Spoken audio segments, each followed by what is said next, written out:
पढ़ रहे थे, कल की क्लास में अपन ने कहाँ छोड़ा था? सेल का आंतरिक प्रतिरोध। ठीक है, तो क्लास 12 NCERT चैप्टर 3 धारा वैद्युतिकी या विद्युत धारा। ठीक है, तो विद्युत धारा में आज हम पढ़ने जा रहे हैं विद्युत सेल, और विद्युत सेल में एक छोटा टॉपिक क्या है? सेल का आंतरिक प्रतिरोध। क्या होता है सेल का आंतरिक प्रतिरोध? मैंने लास्ट वीडियो लेक्चर में आपसे डिस्कस किया था क्या कि कोई भी एक सेल है, सेल बनाए जाते हैं, लेक्लांसी सेल, डेनियन सेल, आपने सुने, प्राथमिक सेल, है ना। तो सेल बनाए जाते हैं, तो इन सेलों में क्या भरा जाता है? विद्युत अपघट्य। विद्युत अपघट्य भरते हैं, कैथोड लगी होती है, एनोड लगी होती है, कैथोड और एनोड से परिपथ को पूरा करते हैं तो धारा बहने लगती है। धारा कैसे बहती है? विद्युत अपघट्य में उपस्थित आयनों के द्वारा। आयन गति करने लगते हैं, धारा बहने लगती है। जितने भी ऋणायन है वो एनोड की तरफ गति करते हैं, जितने भी धनायन है वो कैथोड की तरफ गति करते हैं, तो आयनों की गति के कारण धारा प्रवाहित होने लगती है। तो जब ऋणायन एनोड की तरफ गति करते हैं, तो मान लो एक ऋणायन एनोड की तरफ जा रहा है, तो बाकी अन्य ऋणायन उसको क्या करते हैं? प्रतिकर्ष। जब एक ऋणायन एनोड की तरफ जाएगा तो अन्य ऋणायनों से उस पर क्या लगेगा? अल्प प्रतिकर्षण बल लगेगा, कम प्रतिकर्षण बल लगेगा। और जब एक धनायन कैथोड की तरफ जाएगा तो विद्युत अपघट्य में उपस्थित अन्य धनायनों के कारण उस पर क्या लगेगा? प्रतिकर्षण बल। तो मतलब धनायन के मार्ग में बाधा उत्पन्न होगी, ऋणायन के गति के मार्ग में बाधा उत्पन्न होगी, और आयन बहने लगे, प्रवाहित होने लगे, गति करने लगे, तो वही क्या कहलाती है? धारा। आवेश के प्रवाह की दर को क्या कहते हैं? धारा। तो आयन जब गति करते हैं तो इस दर को क्या बोलते हैं? धारा। तो आवेशों के गति का विरोध हो रहा है, या आवेशों की गति में बाधा उत्पन्न हो रही है, आयनों की गति में बाधा उत्पन्न हो रही है, मतलब धारा के मार्ग में बाधा उत्पन्न हो रही है। और धारा के मार्ग में जो बाधा उत्पन्न होती है वही क्या कहलाती है? प्रतिरोध। और ये काम कहाँ हो रहा है? सेल के अंदर, विद्युत अपघट्य में, इसलिए इसको नाम क्या रखा? आंतरिक प्रतिरोध। सेल का आंतरिक प्रतिरोध क्या होगा? समझ गया? किसी भी सेल में उसके विद्युत अपघट्य द्वारा धारा के मार्ग में जो बाधा उत्पन्न होती है वही क्या कहलाता है? बताओ, सेल का आंतरिक। कैसे उत्पन्न होती है वो मैंने समझा दी कि एक आयन जब गति करेगा तो अन्य आयन क्या करेंगे? उसको प्रतिकर्षित, उसके मार्ग में बाधा उत्पन्न करेंगे। तो सेल का आंतरिक प्रतिरोध क्या होगा कि किसी भी सेल में जब धारा प्रवाहित होती है तो धारा के मार्ग में जो विद्युत अपघट्य है वो क्या करता है? बाधा उत्पन्न करता है, और वही बाधा क्या कहलाती है? सेल का आंतरिक प्रतिरोध कहलाता है। आंतरिक प्रतिरोध को हम जनरली R से व्यक्त करते हैं, स्मॉल r से। ठीक, तो सेल में आंतरिक प्रतिरोध भी होता है, विद्युत अपघट्य के कारण प्रतिरोध भी होता है। क्लियर है? कोई डाउट इसमें? तो अब ये सेल का आंतरिक प्रतिरोध कैसे ज्ञात किया जाता है, तो इसको थोड़ा सा समझना है। तो सबसे पहले हम सीखते हैं सेल का सिंबल क्या होगा, सेल बनता कैसे, सेल का प्रतीक कैसे बनाते हैं। अभी तक आपने पढ़ा तो सेल इस तरह से बनाते थे, अब तक जो भी अपन ने नॉलेज ली तो सेल को कैसे बनाया जाता था? प्रतीक यही था, एक धन टर्मिनल, एक ऋण टर्मिनल, एक उच्च विभव वाला बिंदु और एक निम्न विभव वाला बिंदु। ये क्या होता था? बताओ, सेल। अब हमने एक नई चीज़ पढ़ी, सेल का आंतरिक प्रतिरोध। पहले इसे क्या मानते थे? नगण्य। हम ये मान के चलते थे कि ये नहीं है, क्योंकि सेल का आंतरिक प्रतिरोध बहुत कम होता है, तो इसको नगण्य मान के चलते थे। अब आपने थोड़ा डीपली पढ़ा तो आंतरिक प्रतिरोध भी आ गया, तो इसको भी साथ में लेना है। तो जब आप सेल बनाएंगे, सेल का प्रतीक बनाएंगे, या जब भी सेल लेंगे तो सेल के साथ ये आंतरिक प्रतिरोध को और दिखाएंगे। ये किसको व्यक्त कर रहा है? सेल को। इसके अंदर क्या होगा? आंतरिक प्रतिरोध। अब अंदर तो कहाँ दिखाएं? डायग्राम में तो कहाँ दिखाएं अंदर? तो इसके बगल में क्या होता है? एक छोटा सा प्रतिरोध दिखाया जाता है, और इसी को क्या बोलते हैं अपन? सेल का आंतरिक प्रतिरोध। क्या बोलते हैं इसको? बताओ। क्लियर है? तो अब ये जो पूरा है, ये कंप्लीट, ये जो सेटअप बना है, इस पूरे को हम क्या बोलेंगे? सेल। इस पूरे को क्या बोलेंगे? विद्युत सेल। तो जब जब विद्युत सेल बोला जाएगा तो विद्युत सेल में आंतरिक प्रतिरोध भी शामिल हो। आंतरिक प्रतिरोध को हम R से व्यक्त करेंगे, और ये किसको व्यक्त करता है? विभवांतर। तो अभी सेल खुले परिपथ में, क्या हमने सेल को किसी परिपथ में जोड़ा है? नहीं जोड़ा। तो अभी सेल के सिरों के मध्य जो विभवांतर होगा वो क्या कहलाएगा? बताओ, विद्युत वाहक बल। क्या कहलाएगा? विद्युत वाहक बल, जो मैंने पिछली क्लास में आपको अच्छे से समझाया था। विद्युत वाहक बल और टर्मिनल वोल्ट था। सही है। तो बताओ इस सेल के सिरों के मध्य जो विभवांतर है वो विद्युत वाहक बल कहलाएगा। विद्युत वाहक बल को किससे लिखते हैं? ई से। तो इसको यहाँ सेल के नीचे लिखा जाता है। ये सेल के सिरों के मध्य विभवांतर को व्यक्त करता है खुले परिपथ में, जिसे क्या बोलते हैं? विद्युत वाहक बल। और बगल में छोटा सा प्रतिरोध बनाते हैं, ये आंतरिक प्रतिरोध कहलाता है। ये सेल के अंदर विद्युत अपघट्य के कारण उत्पन्न होता है, जो बाहर से दिखाई नहीं देता है। और दोनों को एक साथ बना दें तो ये पूरी युक्ति क्या कहलाती है? विद्युत सेल। अभी तक जब आपने पढ़ा चैप्टर 3 में अभी तक पढ़ा तो हम ये नहीं लगाते थे, ये नहीं लगाते थे, मतलब हम आंतरिक प्रतिरोध को नगण्य मान के चलते थे। पर हम सेल पढ़ रहे हैं तो अब आंतरिक प्रतिरोध का पता लग गया तो इसको भी इंक्लूड करेंगे। तो जब जब विद्युत सेल बनाएंगे तो दोनों चीज़ें अपन साथ में लगाएंगे। क्लियर है? अब मैं बोल दूँ आंतरिक प्रतिरोध नगण्य है तो इसको मत लगाओ, तो भी ये क्या कहलाएगा बताओ? सेल। ठीक है। अब आगे देखो, अभी इसके सिरों के मध्य विभवांतर नापा जाए तो अभी जो विभवांतर है वो क्या कहलाएगा? विद्युत वाहक बल। ये सेल है, सेल के दोनों टर्मिनल धन टर्मिनल और ऋण टर्मिनल के बीच में आप विभवांतर नापो वोल्ट मीटर से, तो जो रीडिंग आएगी, जो पाठ्यांक आएगा वोल्ट मीटर, जो विभवांतर बताएगा वो क्या कहलाएगा? विद्युत वाहक बल। क्योंकि अभी सेल खुले परिपथ में, अभी इसमें कोई धारा प्रवाहित, समझ रहे हो ना? घर पे इन्वर्टर वाली बैटरी देखिए, अब बैटरी में कहीं तार ही नहीं जोड़ रखे, घर में बैटरी नई नई ला के रख दी कोने में, तो क्या कोई धारा प्रवाहित हो रही है? नहीं। अब सीधे वोल्ट मीटर लगा के वोल्टेज नापो तो जितने वोल्ट की बैटरी है पूरा बताएगी, 220 वोल्ट के 220 के 20 बताएगी।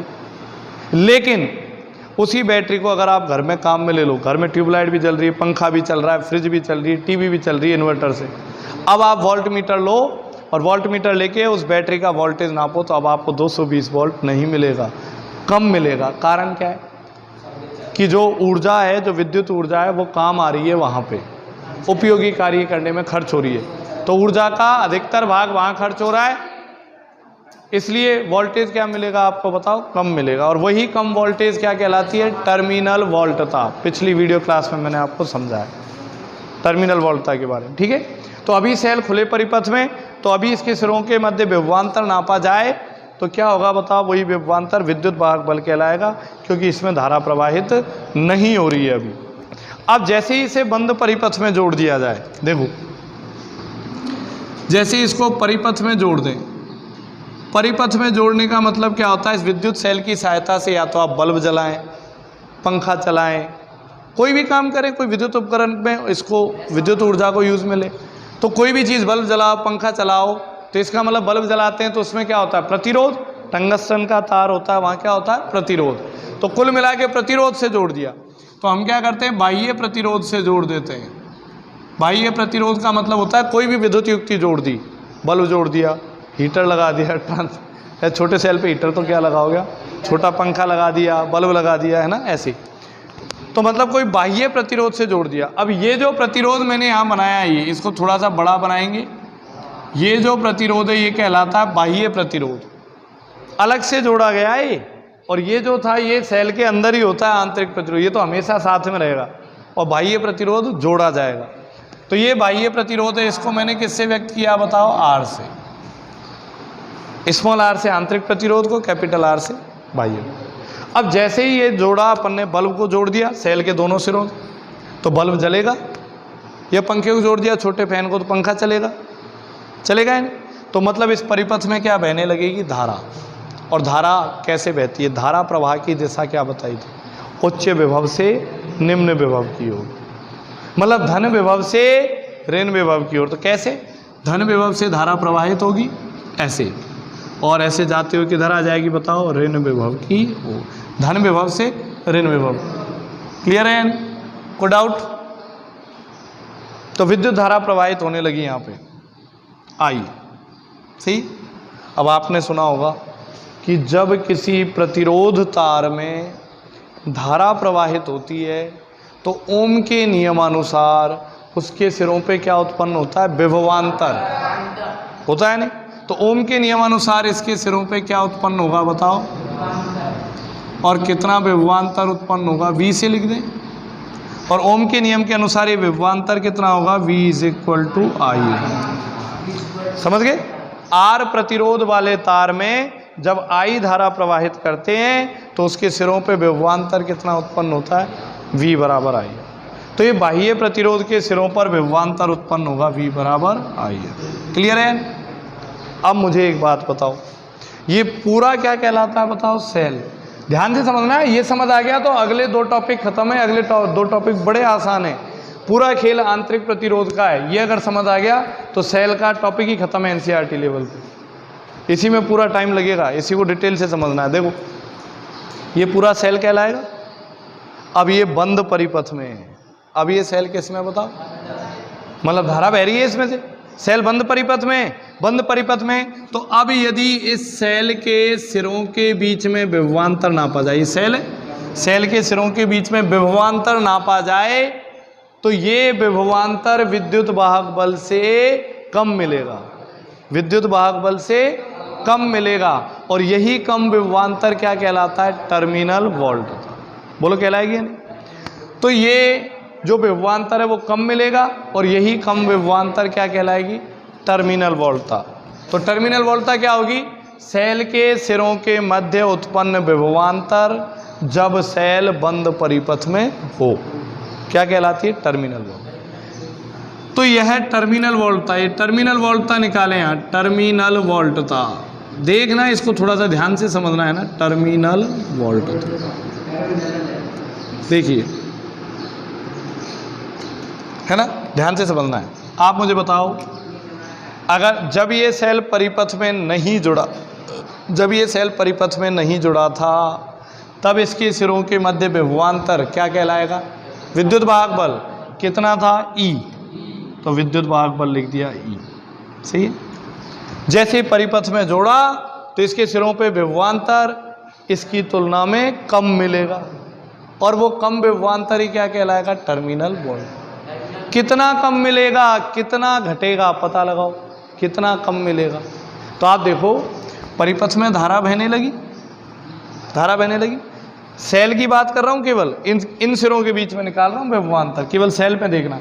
तो सेल में भी धारा बह रही है, तो सेल में धारा बहेगी तो ये सेल का आंतरिक प्रतिरोध है, इसमें से भी धारा बहेगी। कितनी धारा बहेगी? I। पूरे परिपथ में कितनी धारा बह रही है? तो सेल के आंतरिक प्रतिरोध में से धारा जाएगी कितनी? I।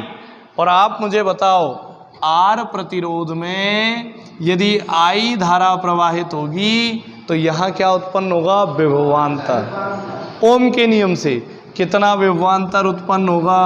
V बराबर IR। सही है, क्लियर है? परिपथ बंद है, धारा बहेगी तो सेल का आंतरिक प्रतिरोध है R, है या नहीं? और इसमें धारा बह रही है तो ओम के नियम अनुसार इसके सिरों पे क्या उत्पन्न होगा? विभवांतर। कितना? V बराबर I। और आपको एक विशेष बात बताता हूँ, किसी भी परिपथ में सेल लगा दें तो सेल क्या करता है? परिपथ की वोल्टता को बढ़ाता है, परिपथ में विभव को। और किसी भी परिपथ में प्रतिरोध लगा दें तो प्रतिरोध धारा के मार्ग में बाधा उत्पन्न करता है, इसलिए परिपथ में विभव को घटा देता है। क्या कर देता है बताओ? अरे प्रतिरोध क्यों लगाएंगे, बाधा क्यों लगाएंगे, अवरोध क्यों लगाएंगे, ब्रेकर क्यों लगाएंगे? ताकि विभव क्या हो जाए बताओ? कम। तो ये ध्यान रखना है, प्रतिरोध विभव के मान को कम कर देता है। आपने एक प्रतिरोध लगाया, इधर विभव मान लो 100 वोल्ट है तो इसके कारण ये घट जाएगा, इधर रह जाएगा 70 वोल्ट। ये विभव को क्या कर देता है? कम। धारा के मार्ग में बाधा उत्पन्न करता है लेकिन धारा कम नहीं होती, क्या कम होता है बताओ? विभवांतर। हो जाएगा? तो विभव कम हो जाता है। तो फिर समझना आप, इसका मतलब क्या हुआ कि जब ये धारा बहने लगी तो आंतरिक प्रतिरोध में धारा प्रवाहित होने लगी I, तो ओम के नियम के अनुसार कितना विभवांतर उत्पन्न हुआ? IR। और प्रतिरोध के कारण विभव में क्या आती है? कमी। प्रतिरोध के कारण विभव में क्या आती है? तो पहले सेल जब ये आंतरिक प्रतिरोध काम नहीं कर रहा था, मतलब जब खुले परिपथ में थे, खुले परिपथ में तो थे तो धारा ही नहीं बह रही थी, और धारा नहीं बह रही तो यहाँ विभव उत्पन्न ही नहीं हो रहा। आप सोच के देखो, ये खुला परिपथ है, हमने बंद ही नहीं कर रखा, अब खुले पड़े, सेल है, बैटरी है, अपनी बैटरी दोनों टर्मिनल खुले पड़े हैं बस।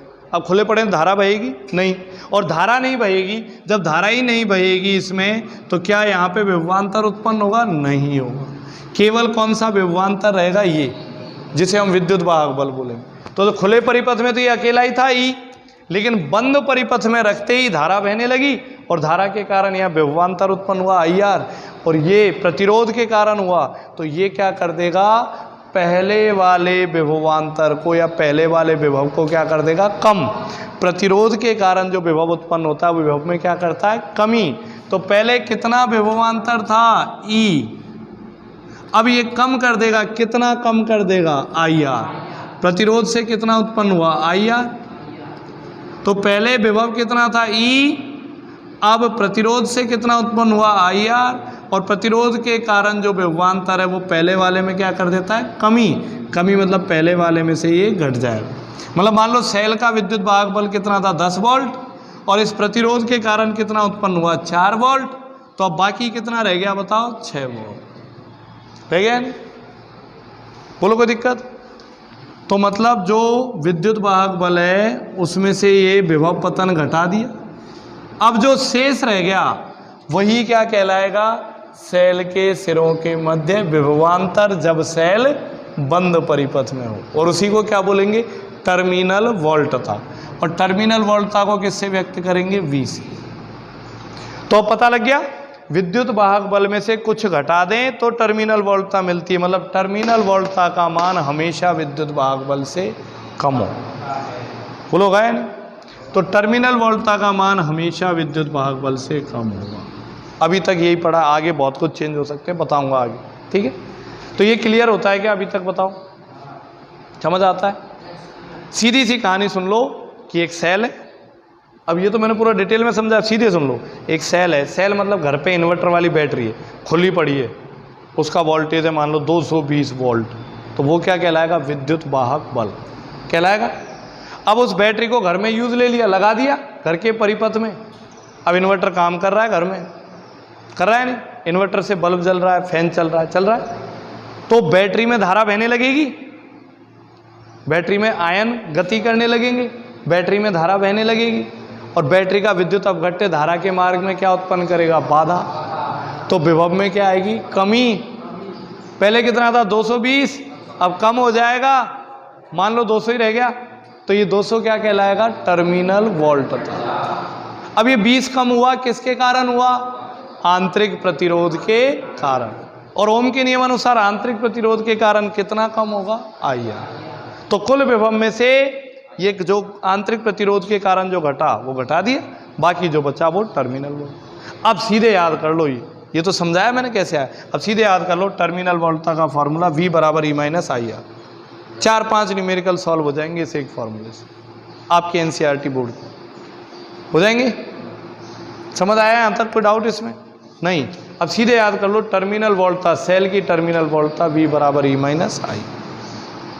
लेकिन हम कौन सा टॉपिक पढ़ रहे हैं, तो क्या ज्ञात करना चाहेंगे, आंतरिक। छोटा सा टॉपिक है पर समझाने में बहुत टाइम लगेगा। कुछ टॉपिक्स ऐसे होते हैं जिनको मैं बहुत ज़्यादा टाइम देता हूँ, क्योंकि ये क्लियर हो जाए तो आगे दिक्कत नहीं आती है, ठीक है। देखो आंतरिक प्रतिरोध कैसे निकालें, ऐसे लिख दें क्या, IR बराबर E minus V, E minus V, सही है, ये प्लस में ये माइनस में। तो R कितना आ गया, R बराबर E माइनस V बटे I, और यही R क्या कहलाता है, सेल का। तो आंतरिक प्रतिरोध आप इस फॉर्मूले से ज्ञात कर सकते, इस फॉर्मूले से आप सेल का आंतरिक प्रतिरोध ज्ञात कर सकते हैं, ठीक है। अब देखो आगे, आप देखो गौर से, अगर ऊपर वाले में बात करें बाह्य प्रतिरोध में, तो बाह्य प्रतिरोध के सिरों के मध्य विभवांतर ओम के नियम से क्या आएगा, IR। इसमें कितनी धारा बह रही है, I, और प्रतिरोध कितना है, R। तो I का मान क्या आ जाएगा, V बटे R आ जाएगा। I बराबर V बटे, यहाँ रख दें I बराबर V बटे R। तो आंतरिक प्रतिरोध का एक और फार्मूला आ गया, E माइनस V बटे R। ये R पलट के ऊपर आ जाएगा, तो E माइनस V बटे V गुणा R। तो किसी भी सेल का आंतरिक प्रतिरोध यदि आपको ज्ञात करना है तो इस फॉर्मूले से आप ज्ञात कर सकते हो। तो ये है सेल के आंतरिक प्रतिरोध का फॉर्मूला। इसमें सबसे इम्पोर्टेंट फार्मूला कौन सा है? ये वाला। ये याद है तो बहुत सारी समस्या आपको हल हो जाएंगी। V बराबर E माइनस आई। क्लियर है? अब इसी में आपको एक चीज़ और सीखनी है। दो शब्द आते हैं, नोट लगाएंगे आप, नोट नंबर 1। दो शब्द आते हैं आपके पास। एक तो होता है सेल का निरावेशन, सेल का निरावेशन। अब निरावेशन नाम से नहीं पता होगा आपको, लेकिन इसका इंग्लिश नाम आपको पता होगा, discharging of a cell.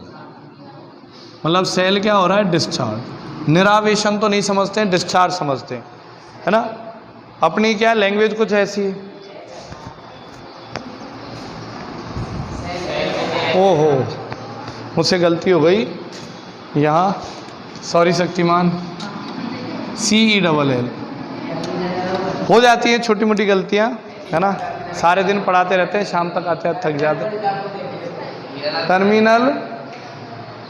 Terminal, अरे वाह, ये भी मुझसे गलती हो गई। ठीक है, तो आप सभी जो मुझे देख रहे हैं और इस तरह सुन रहे हैं, छोटी मोटी गलतियां मुझसे हो जाती हैं, लेकिन कोई बात नहीं। बड़े बड़े शहरों में छोटी मोटी वारदातें होती रहती हैं और आप पढ़े लिखे हैं, आप ये गलतियां सुधार सकते हैं। मेरा तो क्या, ये जो दिमाग है जाम हो जाता, सुबह शाम तक पढ़ाता ही रहता हूँ। हाँ, लेकिन मैं लीक से नहीं हटता, चलता अपने प्लेटफॉर्म पे ही हूँ सीधा सीधा। छोटी मोटी गलती हो जाए तो आप भी ठीक कर लिया करो या मुझे बता दिया करो। ठीक है, कमेंट करके ज़रूर बताएं बीच बीच में क्या क्या गलतियाँ हो रही है। ठीक है, आगे नेक्स्ट करें शुरू। तो सेल का निरावेशन। अब कुछ शब्द ऐसे होते हैं, कुछ शब्द ऐसे होते हैं जो हिंदी की अपेक्षा इंग्लिश में ज़्यादा याद होते हैं हमें, होते हैं नहीं। अब जैसे निरावेशन जानते ही नहीं होंगे और डिस्चार्जिंग जानते, डिस्चार्ज है वो। अनपढ़ व्यक्ति भी जानता है डिस्चार्ज क्या होता है, निरावेशन नहीं जानता है। आजकल आपने देखा बड़े बुजुर्ग गांवों में रहते हैं, वो जानते हैं सिम कार्ड को, हिंदी में पूछ लो क्या नाम है पता नहीं।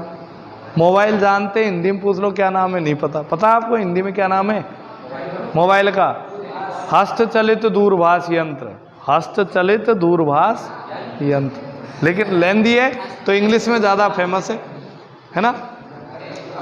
तो इसलिए क्या है, कुछ वर्ड ऐसे हैं जिनको आप इंग्लिश में जल्दी समझ पाते हो। एक फीलिंग सी आ जाती है ना, मेरे को निरावेशन तो सुनने से बैठे रहेंगे, और मैं यूँ कह दूँ डिस्चार्जिंग, डिस्चार्जिंग तो ऐसा लगे कच कच सुने सो तो लग रहा हो डिस्चार्ज, अच्छा डिस्चार्ज हो, तो एक फीलिंग। तो इसको क्या इंग्लिश में भी आप याद रखें। तो सेल का निरावेशन हो रहा है, सेल डिस्चार्ज हो रहा है। सेल डिस्चार्ज होने का मीनिंग क्या हुआ? सेल डिस्चार्ज होने का मीनिंग क्या हुआ? ये एक सेल है। अब जब भी सेल बनाएंगे ऐसे बनाएंगे, साथ में आंतरिक प्रतिरोध, ये E इसका विद्युत वाहक बल, R इसका आंतरिक प्रतिरोध। मान लो ये सेल डिस्चार्ज हो रहा है, तो जब सेल डिस्चार्ज होगा तो इसमें से आवेश निकल के कहाँ जाएगा? बाहर। डिस्चार्ज होगा तो आवेश सेल से निकल के कहाँ जाएगा? बाहर, परिपथ में जाएगा। मान लो कहीं परिपथ में जुड़ा हुआ है, तो इसमें से आवेश बाहर निकल के जाएगा, मतलब धारा बाहर निकलेगी। तो धीरे धीरे धीरे धीरे क्या हो जाएगा बताओ? डिस्चार्ज। आप कोई भी सेल ले लो, रासायनिक सेल, एक निश्चित समय के बाद वो क्या हो जाता है बताओ? निरावेशित हो जाता, डिस्चार्ज हो जाता है नहीं, क्योंकि इसमें से आवेश लगातार कहाँ निकलता रहता है? बाहर। तो जब ये डिस्चार्ज होता है तब टर्मिनल वोल्टता का फॉर्मूला आपको लगाना है, V बराबर E माइनस आई। अभी सिखाया, देखो आप उधर वाली कॉलोनी में V equal to E minus I R. अभी सिखाया टर्मिनल वोल्टता। टर्मिनल वोल्टता मतलब इसके सिरों पर उत्पन्न विभवांतर जब ये बंद परिपथ में है ना। आप इसको बंद परिपथ में माने, किसी परिपथ में जुड़ा हुआ है, और सेल का यदि आवेशन हो रहा है, सेल का आवेशन, अब फिर वही बात, आवेशन शब्द को कम जानते हैं, लेकिन रिचार्ज या charging of a cell, cell से क्या हो रहा है बताओ? चार्जिंग, सेल जो है वो चार्ज हो रहा है। अब अपन जानते हैं मोबाइल चार्ज कर दो, बहुत अच्छे जानते हैं, है ना। किसी ने कहा मोबाइल का आवेशन कर दो, कोई कहता ही नहीं है, वर्ड ही यूज़ नहीं लेते, मोबाइल चार्ज करना। तो चार्जिंग ऑफ ए सेल मतलब सेल का क्या हो रहा है बताओ? आवेशन हो रहा है नहीं? तो सेल का आवेशन हो रहा है, क्लियर है। तो जब सेल का आवेशन होता है इसका मीनिंग क्या होता है? सेल का आवेशन होता है, तो ये आपके पास एक सेल है, इसका विद्युत वाहक बल E, आंतरिक प्रतिरोध R, आवेशन करते हैं, सेल को चार्ज कर रहे हैं। तो जब सेल को चार्ज करते हैं, चार्जेबल सेल आते हैं ना, रिचार्जेबल सेल, डिस्चार्ज हो जाए फिर उनको चार्ज कर लेते हैं। तो जब चार्ज करते हैं तो उनमें क्या करते हैं, आवेश को दोबारा देते हैं, आवेश को उनके अंदर प्रवेश कराते हैं। तो पहले तो आवेश बाहर निकल रहा था, अब उनको फिर से आवेश दिया जाता है। आवेश अंदर जाता है तो धारा कैसे बहती है, अंदर की ओर। तो अंदर की ओर जब धारा बहेगी तो अब टर्मिनल वोल्टता का फॉर्मूला क्या हो जाएगा, V बराबर E प्लस IR। अब क्या हो जाएगा बताओ, V बराबर E प्लस IR हो जाएगा। क्यों हुआ प्लस, क्यों हुआ, क्योंकि धारा के प्रवाह की दिशा बदल गई। पहले धारा का प्रवाह यूं हो रहा था इधर से, तो यहाँ क्या हो रहा था, विभव पतन, विभव में कमी। अब धारा का प्रवाह विपरीत दिशा से हो रहा है, तो अब क्या हो जाएगा, विभव में वृद्धि। क्या हो जाएगी, तो अब क्या हो जाएगा, चिन्ह बताओ, प्लस। धारा के प्रवाह की दिशा बदल गई, पहले इधर अब इधर, तो दिशा बदल गई, तो ये क्या हो जाएगा बताओ, जुड़ जाएगा। अब विभव में क्या हो जाएगी, वृद्धि, विभव उत्थान। ठीक है, अब इससे क्या समझ आया, इससे एक बहुत अच्छा सवाल जो CBSE बोर्ड और RBSE बोर्ड में 1 नंबर पूछा जा सकता है, बनता है क्या, कि मैंने आपको बताया टर्मिनल वोल्टता सदैव विद्युत वाहक बल से कम होती है, लेकिन आपसे पूछा जाएगा ऐसी कौन सी प्रक्रिया है जब टर्मिनल वोल्टता विद्युत वाहक बल से ज़्यादा हो सकती है।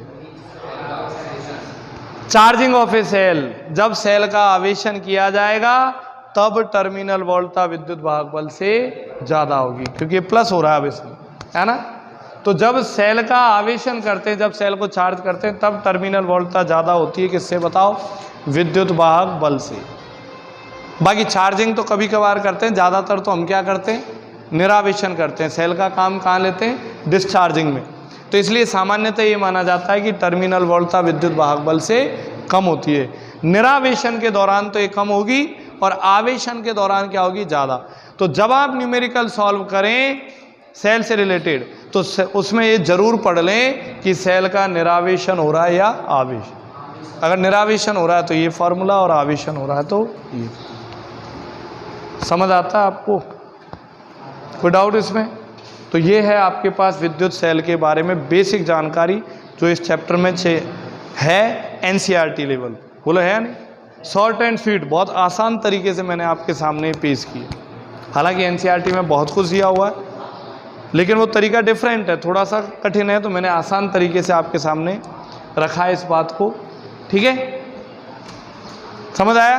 अब अपन सीखेंगे नेक्स्ट सेलों का संयोजन। सेल जोड़ते हैं अपन, टॉर्च देखिए, टॉर्च में 2 सेल लगा देते हैं, 3 सेल लगा देते हैं, लगातार एक के ऊपर एक लगा देते हैं, कहीं तो एक के ऊपर एक लगाते हैं, कहीं एक के बगल में एक लगा देते हैं, फिर बगल में एक लगा देते हैं। तो बहुत सारे सेलों का संयोजन करते हैं। कैसे कैसे करते हैं सीखेंगे अभी।